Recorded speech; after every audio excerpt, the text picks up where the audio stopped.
नमस्कार, मनी गुरु की इस खास पेशकश में आप सभी का स्वागत है। मैं हूं स्वाति रायना। एनपीएस यानी नेशनल पेंशन स्कीम ने सीनियर सिटीजन्स को दिया है बड़ा तोहफा। आपको बता दें, पीएफआरडीए की तरफ से एनपीएस में कुछ बड़े बदलाव हुए हैं जो आप सबके लिए जानने जरूरी है। जैसे कि अब एनपीएस में जो खाता खोलने की जो एज है उसको बढ़ा दिया गया है। बेसिकली जो एंड लिमिट था उसको आगे बढ़ा दिया गया है 65 से लेकर 70 तक, और 75 साल तक अब आप एनपीएस में निवेशित रह सकते हैं। ये बड़े बदलावों में से कुछ आपके लिए जानने समझने जरूरी है। और साथ ही हम ये भी समझेंगे आज के रिटायरमेंट के लिए एनपीएस और साथ ही पीपीएफ एक ऐसा प्रोडक्ट है जो लॉन्ग टर्म इन्वेस्टमेंट प्रोडक्ट है, आपके लिए क्या फायदेमंद है। हमारे साथ चर्चा करने के लिए आज जो खास मेहमान है उनका परिचय करा दें। Anil Chopra, group director financial wellbeing, Bajaj Capital. Anil ji, बहुत स्वागत है आपका शो में। धन्यवाद स्वाति। क्या खास आज हम शो में चर्चा करने वाले हैं, सबसे पहले उस पर एक नजर डाल लेते हैं। आज हम शो में जानेंगे एनपीएस में बढ़ी खाता खुलवाने की उम्र, 1 लाख रुपए मासिक पेंशन के लिए एनपीएस में कितना निवेश करें आप, एनपीएस में ऑनलाइन निवेश आप कैसे कर सकते हैं, साथ ही ये भी जानेंगे प्रोविडेंट फंड यूएएन आधार लिंक नहीं कराया तो होगी मुश्किल।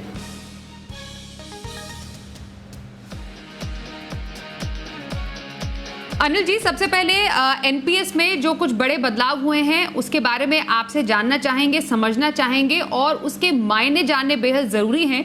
जो एक जो दायरा बढ़ा दिया गया है एनपीएस का, क्या उसके पीछे एक मकसद हो सकता है पीएफआरडीए का? एनपीएस पिछले कुछ समय में ऑलरेडी काफी अट्रैक्टिव प्रोडक्ट बन चुका है, क्या उसको और ज्यादा आकर्षक बनाने के लिए ये फैसला लिया गया है, ये समझना चाहेंगे। और खासतौर पर सीनियर सिटीजन्स के लिए इसके मायने क्या हैं, जिसमें जो आप खाता खुलवाते हैं उसकी उम्र 70 साल अब कर दी गई है, मतलब 5 साल और आगे बढ़ा दिया गया है। इसकी कुछ बारीकियों को जरा अच्छे से समझाएं। जी देखिए, जरूर। जहां तक बात है एनपीएस की, तो ये एक वरदान है इंडियन पब्लिक के लिए, जिसको पीएफआरडीए ने दिया था कई साल पहले। 2004 में शुरुआत हुई थी, इसकी 17 साल हो गए। तो धीरे धीरे करके अब ये इतना पॉपुलर हो गया है कि ये अब हर एक के पास मस्ट हैव स्कीम हो गया है। अगर कोई इंसान है जिसके पास एनपीएस नहीं है तो हम कहेंगे कि उसकी जीवन में किसी न किसी चीज की बहुत जबरदस्त कमी है। और जहां तक इसकी बात है इसकी कवरेज की, तो देखिए इसमें not only Indian residents but even non residents भी अप्लाई कर सकते हैं, इसमें निवेश कर सकते हैं, इवन ओसीआई भी निवेश कर सकते हैं। और जो उम्र की बात है, तो जैसे आपने बताया कि अब 18 साल से बड़ा कोई भी इंडियन और 70 साल से छोटा, तो देखिए कितनी बड़ी अवधि हो गई 18 से लेकर 70 तक की, जिसमें ऑलमोस्ट 50% से ज्यादा अपनी पॉपुलेशन आ जाएगी। वो कोई भी इसमें एनपीएस में एंट्री कर सकता है। पहले ये 18 से 65 तक की थी। इसमें अगर कोई चाहे हाउसवाइफ है, चाहे शॉपकीपर है, चाहे बिजनेसमैन है, चाहे रिटायर्ड है, चाहे वो सर्जन है, डॉक्टर है, किसी भी पेशे से है, काम करता है नहीं करता है, कोई भी इंसान इसमें एनपीएस में निवेश करके अपनी फ्यूचर की रिटायरमेंट की प्लानिंग कर सकता है। तो इतनी बढ़िया स्कीम है। अब इसके अगर हम समझे इसकी बारीकियों को, तो देखिए 18 से 70 की तो उम्र है एंट्री की, और जो एग्जिट की एज है उसकी जो रेंज है वो है 60 के बाद और 75 से पहले। ऐसा इसलिए किया गया है स्वाति, क्योंकि हमारी कंट्री में लॉन्जेविटी इंप्रूव हो रही है। अब लोग लंबा जीने लगे हैं।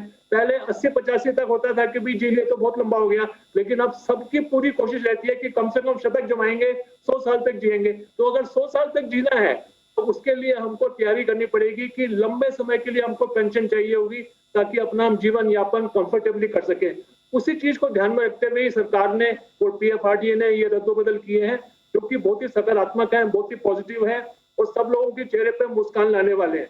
इसके साथ ही कई सारी इसमें छूट मिलती है। देखिए, टैक्स में बचत मिलती है। इसमें इतना जबरदस्त इंसेंटिव है कि जब आप इसमें निवेश करते हैं 50,000 रुपए तक तो आपका टैक्स बच जाता है। अगर आप 30% ब्रैकेट में है तो 15,000 रुपए तो टैक्स ही बच गया आपका। आपने लगाया 50,000, लेकिन एक्चुअली में लगा आपका 35,000, क्योंकि 15,000 तो टैक्स बच गया आपका। स्टेटमेंट में मिला आपको 50,000। ऐसे करके आप इसमें जोड़ते चले। और जो पेंशन की एज है, जब आपने इसमें से पेंशन स्टार्ट करनी है, वो भी फिक्स नहीं है, वो आपने खुद फिक्स करनी है। ये इसकी सबसे बड़ी खूबी है कि जो एग्जिट एज है वो आपने खुद तय करनी है। सरकार तय नहीं कर रही, पीएफआरडीए तय नहीं कर रही किसी भी दिन सुबह आप उठे, जब आप 70 के हो गए, 72 के, 74 के, 68 के, आपको लगा भाई बहुत हो गया, अब आज से मेरी पेंशन स्टार्ट हो जानी चाहिए, उसी दिन से आप जाके ऑनलाइन या ऑफलाइन इन्फॉर्म करके अपनी पेंशन स्टार्ट कर सकते हैं। होगा क्या, जितनी भी रकम जमा हो रखी होगी उसका 60%, 60% तो आपको वापस मिल जाएगा लमसम, कर मुक्त, कंप्लीटली टैक्स फ्री। और जो बाकी 40% है वो कन्वर्ट हो जाएगा पेंशन में और एन्युइटी में।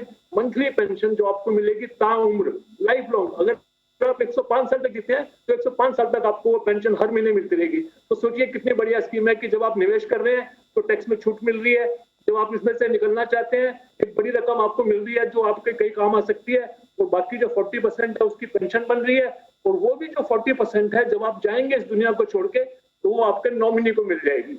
ये खूबसूरत पहलू है एनपीएस के, तो हर एक को समझने चाहिए, इसलिए हम इसको इंक्लूड करते हैं कि कोई भी हिंदुस्तानी जिसके पास एनपीएस नहीं है उसके जीवन में बहुत बड़ी कमी है। बिल्कुल अनिल जी, तो आपने बहुत ही आसान भाषा में पॉइंटेडली बताया कि एनपीएस में जो बदलाव हुए हैं वो क्या है और क्या इसके फायदे हो सकते हैं, क्या इम्पैक्ट हम देख सकते हैं। अब इसमें एक और महत्वपूर्ण जो पॉइंट है जो बदलावों में सामने आया है वो ये है कि जो 65 प्लस जो वरिष्ठ नागरिक हैं वो इक्विटी में 50% तक निवेश कर सकेंगे। ये आपको कितना एक ज़रूरी बदलाव नज़र आता है, कीपिंग इन माइंड जैसा अभी आपने बोला कि हाँ लॉन्जेविटी बढ़ रही है और ऐसा नहीं है अब कि आपको सिर्फ 60 साल तक ही इक्विटी में निवेश करना है, उसके बाद आप पूरी तरह डेट में चले जाएं। इक्विटी में निवेश अगर आपको करना है तो 60 प्लस भी आप इक्विटी में अच्छा खासा अपना एक कॉर्पस जमा करके अपने लिए अच्छी खासी धन दौलत इकट्ठा कर सकते हैं। तो उस लिहाज से ये कदम 50% इक्विटी में निवेश 65 प्लस के लिए कितना बड़ा है? बहुत बड़ा है। ये आपने स्वाति बहुत ही अच्छा पॉइंट मेरे को याद दिलाया। मैं सिर्फ 2 मिनट लूंगा ये समझाने के लिए कि पहले सारे समझ लें कि जब आप एनपीएस में निवेश करते हैं आपका पैसा जाता कहाँ है। आपका पैसा जाता है 3 जगह। वो 3 जगह क्या है? इक्विटी, जो कि बहुत ही बढ़िया आजकल आप देख रहे हैं कितनी शानदार रिटर्न आ रही है और हमेशा से आती आई है। फिर गवर्नमेंट सिक्योरिटीज जो सेफ्टी का दूसरा नाम है। फिर कॉर्पोरेट बॉन्ड्स जिसमें आपको डेट फंड्स का भी बेनिफिट मिलता है। तो 3 जगह मुंह में पानी आ जाता है कि आप निवेश कर रहे हैं 1 लाख रुपया, 1 लाख रुपया आपका 3 जगह जा रहा है, इक्विटी में, गवर्नमेंट सिक्योरिटीज में और कॉर्पोरेट बॉन्ड्स में।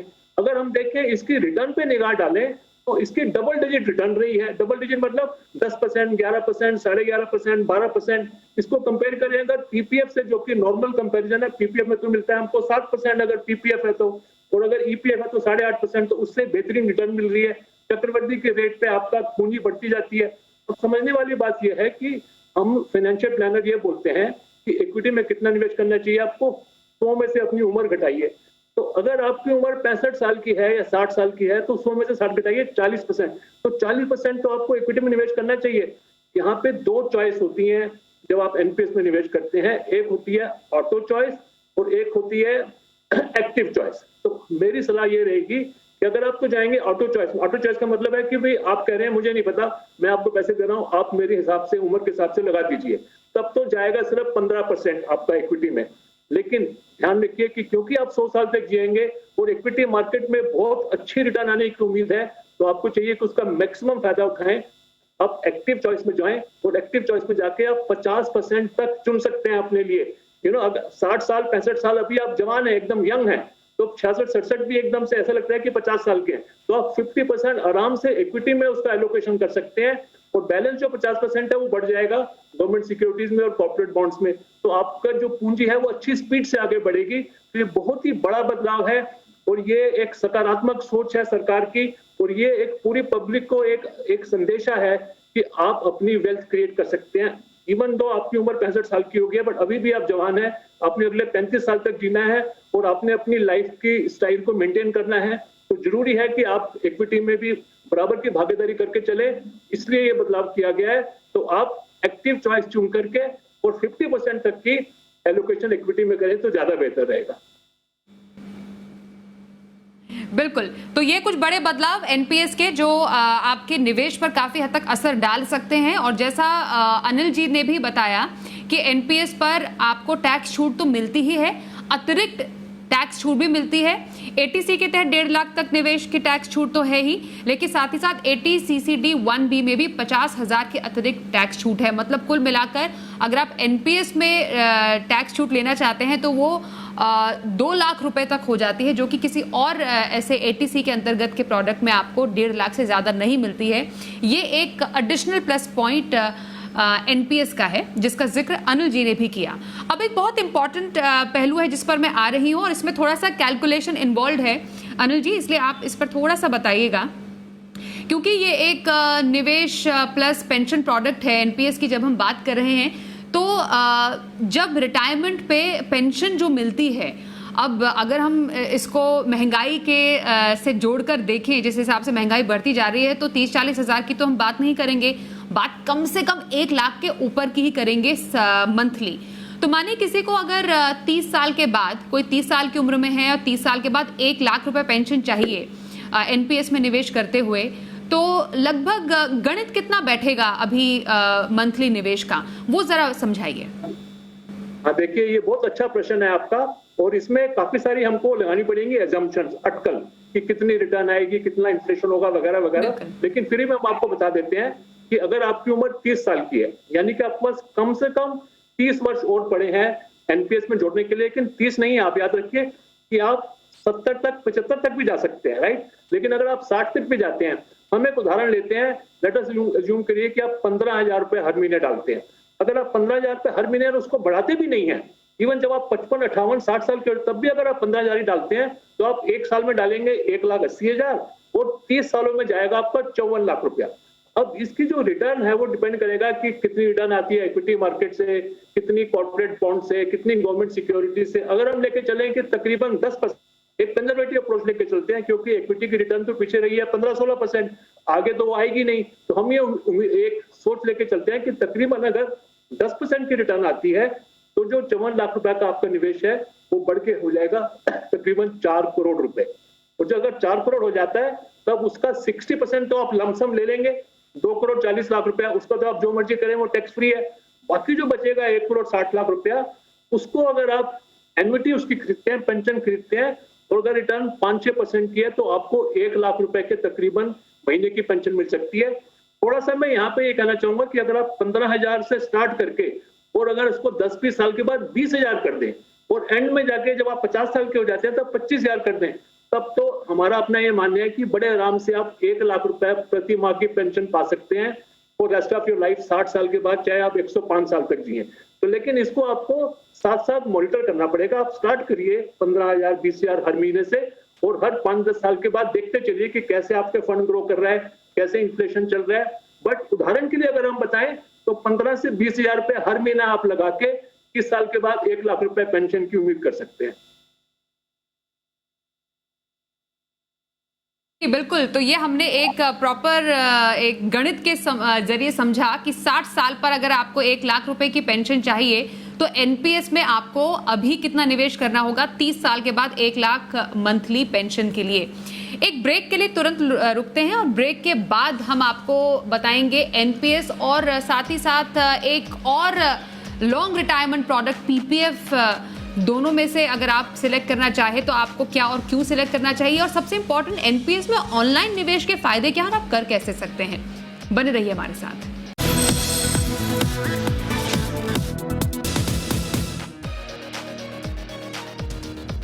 मनी गुरु में आज हम बात कर रहे हैं नेशनल पेंशन स्कीम यानी NPS की। कुछ बदलाव हुए हैं बड़े, जिनका फायदा आप निवेशकों के लिए हो सकता है। हमारे साथ बजाज कैपिटल से अनिल चोपड़ा हैं इसके मायने समझाने के लिए। अनिल जी, अब आपसे चर्चा ये करना चाहेंगे, हमेशा से एक लोगों के मन में सवाल उठता आता है, एक NPS और दूसरा पब्लिक प्रोविडेंट फंड यानी PPF तो ट्रेडिशनली बहुत पॉपुलर एक लॉन्ग टर्म इन्वेस्टमेंट प्रोडक्ट है, 15 साल का लॉक इन है उसमें, और NPS अब बहुत ज़्यादा आकर्षक होता जा रहा है। अगर मानिए किसी को लॉन्ग टर्म के लिए वेल्थ क्रिएशन करना है, कीपिंग इन माइंड दोनों के बेसिक नेचर में डिफरेंस तो ज़रूर है, लेकिन NPS चुने या PPF चुने, NPS किन लक्ष्यों के लिए, PPF के लक्ष्यों के लिए, या फिर आप दोनों का एक कॉम्बिनेशन किसी के पोर्टफोलियो में सजेस्ट करेंगे? देखिए स्वाति, ये आपका प्रश्न वैसे ही है कि कोई अगर पूछे कि सेब अच्छा है कि संतरा अच्छा है, दोनों ही बढ़िया है आपकी सेहत के लिए। आप ये नहीं कह सकते कि सेब खाओ बट संतरा मत खाओ, या संतरा खाओ बट सेब मत खाओ। इसी तरीके से ही पीपीएफ और एनपीएस दोनों ही बेहतरीन स्कीमें हैं, दोनों के अपने अपने पर्पज हैं, दोनों कॉम्प्लीमेंट्री हैं एक दूसरे को। देखिए मैं बता देता हूँ थोड़ी सी टाइम लगा के कि जो पीपीएफ है उसमें 100% आपका जो निवेश है वो डेट में जा रहा है, बिल्कुल इक्विटी में नहीं जा रहा है, तो ये बिल्कुल सेफ है, यहाँ पे कंप्लीटली टैक्स फ्री है। जबकि एनपीएस में जो पेंशन आती है वो भी टैक्सेबल होती है, और जो रिटायरमेंट के टाइम आपको पैसा मिलता है वो 60% तो टैक्स फ्री होता है, बैलेंस 40% जो है वो उस पर जो पेंशन आती है वो टैक्सेबल होती है। तो एक तो ये फर्क हो गया। दूसरा ये है कि पीपीएफ से आपको पेंशन नहीं मिलती है, जबकि एनपीएस से आपको पेंशन मिलती है। तो जहां तक टैक्स में छूट की बात है, पीपीएफ से सिर्फ 1.5 लाख रुपए की छूट मिलती है, जबकि एनपीएस से आपको 1.5 लाख प्लस 50,000 प्लस अगर आपकी कंपनी का जो एम्प्लॉयर है आपको बेसिक सैलरी का 10% एडिशनल एनपीएस में कंट्रीब्यूट करने की छूट दे तो और भी ज्यादा हो जाता है। तो टैक्स में जो छूट है वो एनपीएस से ज्यादा मिल जाती है। एंड अगर पीपीएफ की बात करें उसमें जो लॉक इन है वो 15 साल का है, लेकिन एनपीएस अगर कोई 30 साल पे स्टार्ट कर रहा है तो लॉक इन 30 साल का है, क्योंकि 60 साल से पहले नहीं निकाल सकते आप। ये दोनों के अलग अलग फीचर्स हैं, लेकिन हमको दोनों से ही प्यार होना चाहिए, दोनों का इस्तेमाल करना चाहिए। दोनों ही बेहतरीन टूल्स हैं लॉन्ग टर्म प्लानिंग के, बच्चों की एजुकेशन के लिए, अपनी रिटायरमेंट के लिए, पेंशन प्लानिंग के लिए। तो आपको ये चाहिए कि कंटिन्यूअसली पीपीएफ में भी निवेश करते चलें, एनपीएस में भी अपनी क्षमता के अनुसार निवेश करते चलें। हाँ, ये एक बात पक्की है कि एनपीएस में पैसा ज्यादा स्पीड से बढ़ेगा, क्योंकि एनपीएस में आपकी एलोकेशन इक्विटी की तरफ भी जा रही है, और इक्विटी से जो रिटर्न है ओवर ए लॉन्ग टर्म हमेशा सुपीरियर रहती है। लेकिन अब ये मत भूलिए कि पीपीएफ को छोड़ना नहीं है, क्योंकि पीपीएफ के अपने अलग फायदे हैं। ई एग्जेम्प्ट एग्जेम्प्ट एग्जेम्प्ट, जब लगाया तब छूट मिल गई, जो रिटर्न मिली वो भी टैक्स फ्री है, जब पैसे निकाले बाद में वो भी टैक्स फ्री है। तो दोनों के अपने अपने फायदे हैं, और दोनों में ही हमको निवेश बना के चलना चाहिए। बिल्कुल। आइए अब एनपीएस में ऑनलाइन निवेश की बात करते हैं। सबसे पहले ऑनलाइन निवेश कैसे करें उससे पहले जानना जरूरी है इसके फायदे क्या हैं।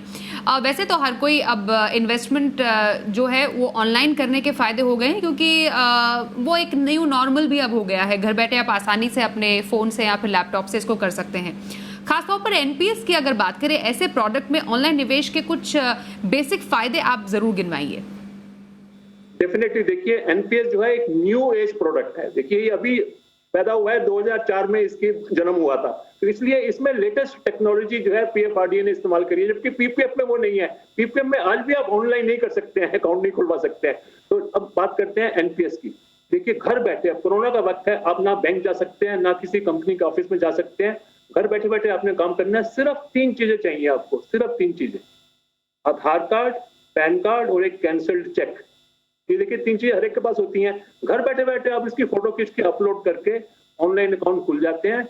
बजाज कैपिटल जो है वो हमारा पॉइंट ऑफ सेल्स है अप्रूव्ड पीएफआरडीए का, और हमारा ट्रैक रिकॉर्ड है 10 मिनट के अंदर अकाउंट खुलता है। जब आप स्टार्ट करते हैं और सारी फॉर्मेलिटी पूरी करते हैं, अपना नाम, डेट ऑफ बर्थ वगैरह सब डालते हैं, ये 3 चीजें अपलोड करते हैं, मैक्सिमम 10 मिनट में आपका अकाउंट खुल जाता है। फिर इसके और फायदे क्या है? फायदे ये हैं कि आपने कभी भी अपना बैलेंस देखना है, आप ऑनलाइन जाके अपना बैलेंस चेक कर लीजिए।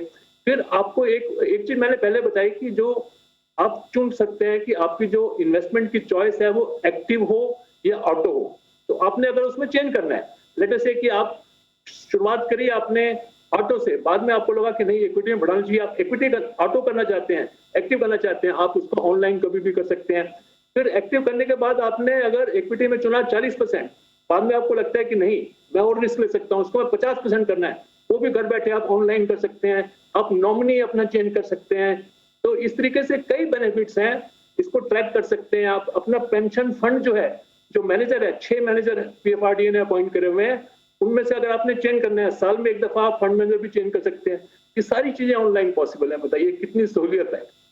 और आपने जब इसमें से एग्जिट करना है, जब आपने इसमें से निकलना है स्कीम में से और अपनी पेंशन स्टार्ट करनी है, उसकी रिक्वेस्ट भी आप ऑनलाइन डाल सकते हैं। सीधा बैंक में आपके पैसे आ जाएंगे, सीधा बैंक में आपकी पेंशन आनी स्टार्ट हो जाएगी। तो ये बेनिफिट्स हैं ऑनलाइन के। और ऑनलाइन निवेश करने का एक जो ईमेल आईडी है www.npstrust.org.in, आराम से आपको मिल जाएगा। क्रेडिबल साइट है, आप देख भी सकते हैं, स्क्रीन पर आपको दिख पा रही होगी। उसमें लॉगिन करके जो स्टेप्स है एक एक करके हम आपको दिखा रहे हैं समय को बचाने के लिए, जिससे कि आप आसानी से स्टेप को फॉलो करके, और जैसा अनिल जी ने भी बताया आराम से एनपीएस अकाउंट ऑनलाइन खोल सकते हैं। और आपको प्राण कार्ड बेसिकली होता है जो परमानेंट रिटायरमेंट अकाउंट नंबर, वो बेसिकली आपको लेना है। वो भी आपको रिटायरमेंट अकाउंट नंबर वो आपको आसानी से मिल जाता है। ये तो हमारी एनपीएस की बात हो गई। अब शो में जाते जाते एक और बदलाव जो हुआ है और सबके लिए जानना जरूरी है, जो खासतौर पर नौकरी पेशा है अनिल जी, वो है प्रोविडेंट फंड नियम में बदलाव। बेसिकली 1 सितंबर के बाद अगर किसी ने अपना यूएएन यूनिवर्सल अकाउंट नंबर और आधार लिंक नहीं किया है तो जो इनका एम्प्लॉयर है वो उनके प्रोविडेंट फंड अकाउंट में वो 12% की राशि नहीं डाल पाएगा। तो क्या दिक्कत हो सकती है? और देखिए, ये जो ईपीएफओ के जो निर्देश हैं कि अपने आधार कार्ड को लिंक कर दिया जाए अपने यूएएन नंबर के साथ। यूएएन नंबर है यूनिवर्सल अकाउंट नंबर। ये देखिए, याद रखने वाली बात है कि जैसे आपका नाम कभी बदलता नहीं है, डेट ऑफ बर्थ कभी बदलती नहीं है लाइफ में, ऐसे ही जो आपका यूएएन नंबर है यूनिवर्सल अकाउंट नंबर, वो प्रोविडेंट फंड के रिकॉर्ड में कभी चेंज नहीं होता। आप जितनी मर्जी कंपनियां बदल लें, आप अपने पूरे जीवन काल में 10, 15, 20 जॉब चेंज कर लें, बट आपका यूएएन सेम रहेगा। कितनी सहूलियत है कि एक कंपनी से दूसरी कंपनी से तीसरी कंपनी से ऑटोमेटिकली पैसा ट्रांसफर होता जाएगा। इतनी सहूलियतें हैं। इन सबको पूरा करने के लिए ये आवश्यक है कि अपना आप आधार कार्ड उसके साथ लिंक कर लें, क्योंकि आधार कार्ड भी यूनिक है। आधार कार्ड की बेसिक चीज ये है कि यूनिक है। एक नंबर, एक इंसान का एक आधार कार्ड नंबर है, वो चेंज नहीं हो सकता। तो ये इसकी जो अनाउंसमेंट है वो बहुत पहले से कर रखी थी ईपीएफओ ने कि आप अपने आधार कार्ड को पोर्टल पे जाके, जो बहुत ही एक आसान तरीका है, आप उसको लिंक कर दो। और हमने अपनी ये देखा है स्वाति कि तकरीबन 80-85% लोगों को तो जो आधार कार्ड है वो ऑलरेडी लिंक हो रखा है। ऐसा नहीं है कि हर एक को परेशानी होने वाली है। 10-15% या मे भी उससे भी कम कुछ लोग ऐसे होंगे जिन्होंने किसी वजह से उनके नाम की स्पेलिंग में या कुछ और दिक्कत है आधार कार्ड वगैरह में, जहां से इशू हुआ है, तो वो उनको अपने एम्प्लॉयर की हेल्प लेके जल्दी से जल्दी लिंक करा लेना चाहिए, ताकि उनका पैसा भी जमा होता रहे लगातार। और जब उन्होंने निकालना हो, कभी जॉब छोड़ने के बाद निकासी करनी हो अपने पैसे की, या लोन लेना हो या एडवांस लेना हो, ये सारे बेनिफिट्स हैं आजकल ऑनलाइन हो जाते हैं। प्रोविडेंट फंड का ऑफिस भी बहुत ज्यादा कंप्यूटराइज हो गया है, बहुत ज्यादा प्रोफेशनलाइज हो गया है। घर बैठे बैठे आप एडवांस ले सकते हैं, घर बैठे बैठे आप अपनी एग्जिट कर सकते हैं प्रोविडेंट फंड से। इन सब चीजों के लिए ये इंपॉर्टेंट है कि आप अपना आधार कार्ड जो है वो यूएएन नंबर के साथ लिंक कर ले। और उसका प्रोसेस बहुत ही सिंपल है। पोर्टल में जाके और वहां पे स्टेप्स लिखे हुए हैं, वहां पे आप करिए। अगर कोई दिक्कत आती है फिर अपने एम्प्लॉयर को रिक्वेस्ट कीजिए। वाकई तो एनपीएस पीएफ से जुड़े हुए कुछ जरूरी बदलाव जो हमने आज समझे अनिल चोपड़ा जी से, बहुत ही आसान भाषा में। बहुत शुक्रिया सर, आप हमारे साथ इस शो में शामिल हुए। तो आज मनी गुरु में बस इतना ही। वक्त एक ब्रेक का हो गया है। खबरों का सिलसिला जारी रहेगा। देखते रहिए जी बिजनेस।